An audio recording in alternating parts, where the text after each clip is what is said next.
सिमरिया कविता की दुनिया के नक्शे में बिहार राज्य के बेगूसराय जिले का यह साधारण सा गांव असाधारण महत्व रखता है, क्योंकि इसी मिट्टी से ओज की कविता का एक सूर्य उदय हुआ था, जिसका नाम था रामधारी सिंह दिनकर। दिनकर जब कविता की धरती पर आए तो भावों के परिंदे जाग उठे, भाषा ने नई शक्ल पाई और धरती की ताकत पुरोरवा की वाणी में जैसे उसके सर्जक रामधारी सिंह दिनकर का ही परिचय देते हुए गूंज उठी। मर्त्य मानव की विजय का तूर्य हूं मैं, उर्वशी अपने समय का सूर्य हूं मैं। सूर्य पूर्व दिशा में उगता है। दिनकर का जन्म भी पूर्वी भारत की धरा पर 23 सितंबर 1908 को सिमरिया के इसी घर में हुआ था।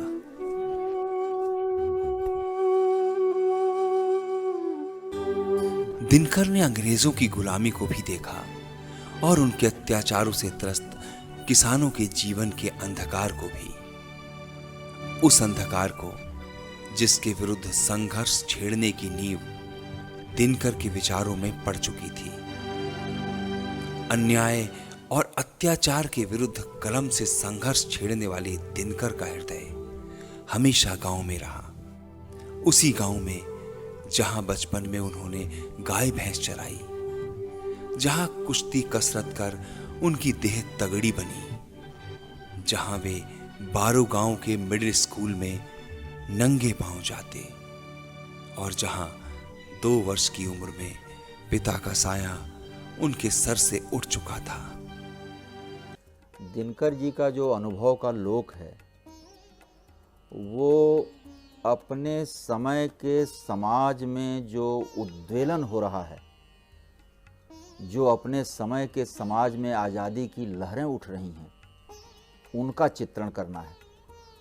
इसलिए वह अनुभव उसी तरह की भाषा लेकर आती है और दिनकर जी को अपने पाठकों तक पहुंचना भी है। इसीलिए उनकी भाषा में एक प्रकार की बड़ी गरिमा भी है और बड़ी सहजता भी है। देखिए, दिनकर जी की भाषा शुरू से अंत तक एक जैसी नहीं रही। उस भाषा में बहुत सारे परिवर्तन हुए और मुख्यतः उनकी जो छवि बनी वो उनके संबोधन की शैली से बनी। उन्होंने जानबूझकर ये तय किया था कि वो सामान्य लोगों को संबोधित करेंगे अपनी कविता में।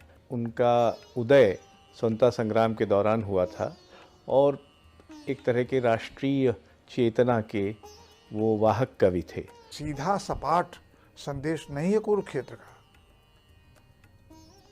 क्योंकि पृष्ठभूमि में है द्वितीय महायुद्ध। द्वितीय महायुद्ध अनिवार्य हो गया था, इसे लड़ना जरूरी था। युद्ध से भाग नहीं सकते हैं, यही मूल संदेश है। अंग्रेजी सत्ता भारतीय नागरिकों का दमन करती रही और दिनकर की कविता आजादी के लिए संघर्ष करने वालों का आह्वान करती रही। आजादी के दीवानों का बलिदान अंततः रंग लाया। 15 अगस्त 1947 को भारत आजाद हुआ। दिनकर ने इस सूर्योदय का श्रेय भारत की जनता को ही दिया। सबसे विराट जनतंत्र जगत का आ पहुंचा, 33 कोटि हित सिंहासन तैयार करो। अभिषेक आज राजा का नहीं प्रजा का है, 33 कोटि जनता के सिर पर मुकुट धरो। फावड़े और हल राज दंड बनने को है, खूसरता सोने से श्रृंगार सजाती है। 2 राह समय के रथ का घर घर नाद सुनो, सिंहासन खाली करो कि जनता आती है। राष्ट्र कवि मैथिली शरण गुप्त ने सरस्वती पत्रिका की हीरक जयंती पर मान पत्र प्रदान करके और राजस्थान विद्यापीठ सम्मान देकर दिनकर के यश का और विस्तार किया। उर्वशी दिनकर की महत्वपूर्ण साहित्यिक कृति, जिसके लिए उन्हें साहित्य के सर्वोच्च पुरस्कार भारतीय ज्ञानपीठ पुरस्कार से सम्मानित किया गया। दिनकर एक काव्य गोष्ठी में भाग लेने तिरुपति पहुंचे, जहां उन्होंने रश्मिरथी के तीसरे सर्ग से भगवान कृष्ण के विराट रूप का पाठ किया। ये दिनकर का अंतिम काव्य पाठ था। तिरुपति में 24 अप्रैल 1974 की रात दिनकर को दिल का दौरा पड़ा और वे भगवान के विराट रूप में समा गए। झूमे जहर चरण के नीचे मैं उमंग में गाऊं, ओ तान तान फन प्याल की तुझ पर मैं बांसुरी बजाऊं।